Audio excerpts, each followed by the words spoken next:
நாங்க கொட்டை உடைஞ்சு குடும்பத்தை இழக்கணுமாடி? யோ மழை வர மாதிரி இருக்கியா, சீக்கிரம் வீட்டுக்கு போயா. அப்படி ஏடி புருஷன் அக்கறை?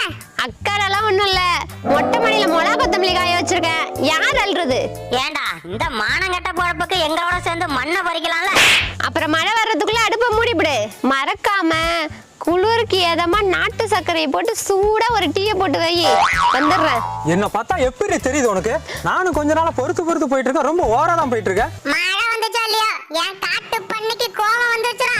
இனிமே இடி மின்னல் கொட்டி தீக்க போகுது.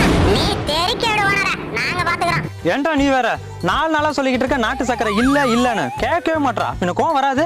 ஏண்டா நாட்டு சக்கரை இல்லன்னு கோவப்பட்டதுக்கு நான் சமைக்க மாட்டேன்னு கோவப்பட்டிருந்தா நல்லா இருந்திருப்பேடா. என்ன யோசிக்கிறான்? யோ நீ நாட்டு சர்க்கரை டீ எல்லாம் போட வேணாம், நார்மலா ஒரு டீயை போடு போதும். அப்ப அடுப்பை மூட வேண்டாமா? அதெல்லாம் மழை வந்து மூடிடும். நீ மூடிட்டு